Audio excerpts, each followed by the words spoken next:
നമ്മൾ നേരത്തെ പറഞ്ഞല്ലോ, ഞാൻ തന്നെ നിയമസഭയിൽ സബ്മിഷൻ ഉന്നയിച്ചാണ്. അതായത് ഈ വിർച്വൽ ക്യൂ മാത്രമേ ഉണ്ടാവുള്ളൂ എന്നാണ് ആദ്യം സർക്കാർ തീരുമാനിച്ചത്. വിർച്വൽ ക്യൂ മാത്രമായിരുന്നെങ്കിൽ ഇത് നിയന്ത്രിക്കാൻ പറ്റില്ലായിരുന്നു. സ്പോട്ട് ബുക്കിംഗ് ഉണ്ടാകണം എന്ന് നിർബന്ധം പറഞ്ഞു. കാരണം അയൽ സംസ്ഥാനങ്ങളിലെ വളരെ വിദൂര ഗ്രാമങ്ങളിൽ നിന്ന് വരുന്ന സാധാരണക്കാർക്ക് യാതൊരു ഇൻ്റർനെറ്റ് സൗകര്യങ്ങളുമില്ല. അവരിതൊന്നും അറിയാതെയാണ് ഇവിടെ വരുന്നത്. ഇവിടെ വന്നിട്ട് മല കയറാൻ പറ്റാതെ തിരിച്ചു പോയാൽ നമ്മളാണ് അതിൻ്റെ കുറ്റക്കാർ. അതുകൊണ്ട് വളരെ കർശനമായി നമ്മൾ ആ സമയത്തുള്ള ബുക്കിംഗ് കൂടി, സ്പോട്ട് ബുക്കിംഗ് കൂടി ഉണ്ടാകണം എന്ന് കർശനമായി ആവശ്യപ്പെട്ടിരുന്നു. ഇപ്പോൾ സ്പോട്ട് ബുക്കിംഗ് ഉണ്ട്. മാത്രമല്ല 80,000 എന്ന് തീരുമാനിച്ചത് വിർച്വൽ ക്യൂ 90,000 വരെ പോകുന്നുണ്ട്. അതിൻ്റെ കൂടെ സ്പോട്ട് ബുക്കിംഗ് ആകുമ്പോൾ കുറേ കൂടെ സുഗമമായി പോകും. പോലീസ് സംവിധാനവും ഇതുവരെ ഒരു കുഴപ്പമില്ലാതെ പോകുന്നുണ്ട്. ശ്രദ്ധിക്കണം, കഴിഞ്ഞ പ്രാവശ്യം സംഭവിച്ച കുഴപ്പങ്ങളൊന്നും ഉണ്ടാകാതെ നോക്കണം. കഴിഞ്ഞ പ്രാവശ്യം ഒരുപാട് പേര് പന്തളത്തൊക്കെ വന്ന് കെട്ടഴിച്ച് പോകേണ്ട സ്ഥിതി വന്നു. ആ സ്ഥിതി ഈ പ്രാവശ്യം ഒരു കാരണവശാലും വരാതിരിക്കാൻ വേണ്ടി ഗവൺമെൻറ് ശ്രദ്ധിക്കണം. അതിനുവേണ്ടിയുള്ള നിർദ്ദേശങ്ങളാണ് ഞങ്ങൾ നിയമസഭയിൽ കൊടുത്തത്. അത് തീർച്ചയായിട്ടും അത്തരം കാര്യങ്ങൾക്ക് സംഘർഷമില്ലാതെ പോകുന്നതിന് വേണ്ടിയിട്ടുള്ള എല്ലാ പിന്തുണയും ഞങ്ങളുടെ ഭാഗത്തു നിന്നുണ്ടാകും. കുഴപ്പമുണ്ടായിട്ടില്ല, കാര്യമായ പ്രശ്നങ്ങളൊന്നും ഉണ്ടായിട്ടില്ല.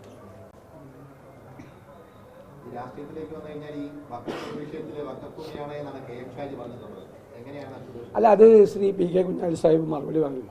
മുസ്ലിം ലീഗിൻ്റെ നേതാക്കന്മാരുമായിട്ട് ആലോചിച്ചിട്ടാണ് ഞങ്ങളെല്ലാവരുമായിട്ട് ചർച്ച നടത്തിയിട്ടുള്ളത്. സാദിഖ് അലി ശിഹാബ് തങ്ങളും പി കെ കുഞ്ഞാലി സാഹിബും അടക്കമുള്ള എല്ലാവരും ചർച്ചകളിൽ പങ്കാളികളായിരുന്നു. മുസ്ലിം സംഘടനകൾ പരസ്പരം പങ്കാളികളായിരുന്നു. ഞങ്ങൾ ഇതിൻ്റെ അകത്ത് ശ്രമിച്ചത് ഇതൊരു മതപരമായ പ്രശ്നമാക്കി സംഘർഷമാക്കി മാറ്റാതിരിക്കാൻ വേണ്ടിയിട്ട്. സംഘപരിവാറിൻ്റെ ശ്രമം, അതിന് കൊടപിടിച്ചു കൊടുക്കുന്ന സർക്കാരിൻ്റെ ശ്രമം ഇതൊരു മതപരമായ പ്രശ്നമാക്കി മാറ്റി കേരളത്തിൽ ക്രൈസ്തവ ജനവിഭാഗവും ഇസ്ലാം ജനവിഭാഗവും തമ്മിലുള്ളൊരു സംഘർഷത്തിലേക്ക് അത് പോകാനുള്ള സാധ്യതകളുണ്ടായിരുന്നു.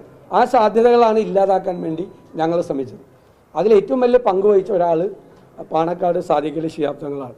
അദ്ദേഹം കുഞ്ഞാലിക്കുട്ടി സാഹിബ് കൂടി എറണാകുളത്ത് വന്ന് നേരിട്ട് ബിഷപ്പ്മാരെ കാണുകയും അതുപോലെ തന്നെ വത്തിക്കാനിൽ പോയി മാർപ്പാപ്പയുമായി അദ്ദേഹം സന്ദർശനം നടത്തുകയും ചെയ്തു. അപ്പോൾ ഇത് എല്ലാവരും ഒരേപോലെ പറയുന്ന കാര്യം എന്താ? അവിടെയുള്ള ആളുകൾക്ക് സംരക്ഷണം കൊടുക്കണം, അല്ലേ? അവർക്ക് പെർമനൻറ്റ് ടൈറ്റിൽ കൊടുക്കണം.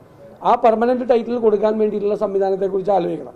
ഗവൺമെൻറ് അതിന് പകരം ചെയ്തത് അത് നീട്ടിക്കൊണ്ടുപോയി അതൊരു വലിയ ഒരിക്കലും തീരാത്തൊരു പ്രശ്നമാക്കി മാറ്റുന്നതിന് വേണ്ടിയിട്ടുള്ള ശ്രമമാണ് നടത്തുന്നത്. അതുതന്നെയാണ് സംഘപരിവാർ ആഗ്രഹിക്കുന്നത്. അപ്പോൾ ഇത് പറയുന്ന ആളുകളൊരു കാര്യം ആലോചിക്കണം. ഒരു വശത്ത് ഇതെല്ലാം പരിഹാരം ഉണ്ടാക്കുന്നതിന് വേണ്ടിയിട്ടാണ് വഖഫ് ബില്ല് കൊണ്ടുവരുന്നതെന്നാണ് പറയുന്നത്. കോൺഗ്രസും ഇന്ത്യ മുന്നണിയും വഖഫ് ബില്ലിനെ അതിശക്തിയായി എതിർക്കുകയാണ് പല കാരണങ്ങൾ കൊണ്ട്. ആ വഖഫ് ബില്ലിന് നമ്മൾ പിന്തുണ കൊടുക്കുന്നില്ല. അപ്പോൾ സംഘപരിവാർ പറഞ്ഞു വരുന്നത് ഇത് ശരിയാകണമെങ്കിൽ വഖഫ് ബില്ല് പാസ്സാകണമെന്നാണ്. അതിലേക്ക് ആരും പോകരുതെന്നാണ് എനിക്ക് എൻ്റെ അഭ്യർത്ഥന. ഇതിൻ്റെ അകത്തേക്ക് ഞങ്ങൾ തർക്കങ്ങൾ ഉണ്ടാക്കാനോ ബഹളങ്ങൾ ഉണ്ടാക്കാനോ ഇല്ല. നിയമപരമായ കാര്യങ്ങൾ, ഞാൻ മതപണ്ഡിതനൊന്നുമല്ലല്ലോ, മതപണ്ഡിതനല്ല. പക്ഷേ നമ്മൾ നിയമപരമായ കാര്യങ്ങൾ പരിശോധിച്ച് ഈ പ്രശ്നത്തിനൊരു ശാശ്വത പരിഹാരമുണ്ടാക്കി കേരളത്തിലൊരു ഭിന്നിപ്പുണ്ടാക്കാതിരിക്കാൻ വേണ്ടിയിട്ടാണ് നമ്മൾ ശ്രമിച്ചത്. അതാണ് നമ്മുടെ നിലപാട്. നമുക്ക് പ്രത്യേകിച്ച് വാശിയൊന്നും ഇക്കാര്യത്തിലില്ല. അതെനിക്കറിയാം. ഞാൻ ആ തർക്കത്തിലേക്ക് പോകുന്നില്ല. കാരണം ഇത് നമ്മളെപ്പോഴും ശ്രദ്ധിക്കേണ്ടത്, മാധ്യമങ്ങൾ ഉൾപ്പെടെയുള്ള ശ്രദ്ധിക്കേണ്ടത്, ഇത് കേരളത്തിൻ്റെ മനസ്സിലൊരു വിള്ളൽ വീഴാൻ ഇടവരുത്തരുത്. കുറേ ആളുകൾ ആഗ്രഹിക്കുന്നത് ഈ പാവപ്പെട്ട മനുഷ്യൻ്റെ പ്രശ്നമൊന്നുമല്ല അവരിലെ പലരുടെയും പ്രശ്നം. മനസ്സിലായില്ലേ? നമുക്ക് അവരുടെ പ്രശ്നമാണ്. അവർക്കൊരു പെർമനൻറ്റ് ടൈറ്റിൽ കിട്ടി. പാവപ്പെട്ട മത്സ്യത്തൊഴിലാളികളാണ്, നെഞ്ചത്തടിച്ച് കരയാണ് സ്ത്രീകൾ. ഒരു പണയം വയ്ക്കാൻ പോലും പറ്റുന്നില്ല. ഈ ഭൂമി അവർ കാശ് കൊടുത്ത് വാങ്ങിച്ച ഭൂമിയാണ്, പൈസ കൊടുത്ത് മേടിച്ച ഭൂമിയാണ്. അത് കുറേ വർഷങ്ങൾക്ക് ശേഷം, പൈസ കൊടുത്തത് 90-ലാണ്, 32 വർഷത്തിന് ശേഷം അതൊരു വിഷയമായി വരികയാണ്. പലരും വേറെ ആളുകളുടെ കയ്യിൽ നിന്ന് പണം മേടിച്ച് വാങ്ങിച്ചാണ്. അപ്പോൾ ആ പാവങ്ങൾക്ക് പൂർണ്ണമായ സംരക്ഷണം കൊടുക്കണം. പക്ഷെ കുറേ ആളുകൾ ശ്രമിക്കുന്നത് അവരെ മുമ്പിൽ നിർത്തി, അവരുടെ പ്രശ്നം പരിഹരിക്കപ്പെടരുത്, അവരെ മുന്നിൽ നിർത്തി ഇതൊരു മതപരമായി ഭിന്നിപ്പുണ്ടാക്കാനാണ്. അത് ഉണ്ടാക്കാതിരിക്കാനാണ് ഞങ്ങൾ ശ്രമിക്കുന്നത്. നിങ്ങളൊക്കെ ഞങ്ങൾക്ക് പിന്തുണ തരണം. ചെറിയ കാര്യങ്ങളൊക്കെ പറഞ്ഞതിൻ്റെ അകത്ത് ഒരു ഭിന്നിപ്പുണ്ടാക്കി അതിൻ്റെ അകത്ത് ഇടയിൽ ഓരോരുത്തരുടെ വാചകത്തിൻ്റെ പുറത്തുള്ള ഇത്. ഇന്ത്യൻ യൂണിയൻ മുസ്ലിം ലീഗും ഇന്ത്യൻ നാഷണൽ കോൺഗ്രസും ഇക്കാര്യത്തിൽ ഒരുമിച്ച് തീരുമാനിച്ച് UDF ഒറ്റക്കെട്ടായിട്ടാണ് ഞങ്ങൾ മുന്നോട്ട് പോകുന്നത്.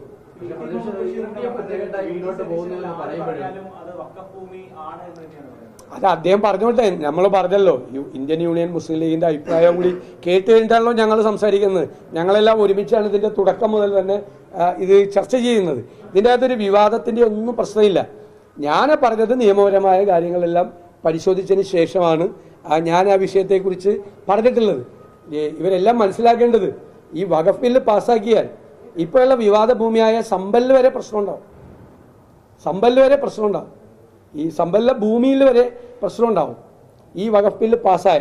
അത് എല്ലാവരും മനസ്സിലാക്കുന്നത് നല്ലതാണ്.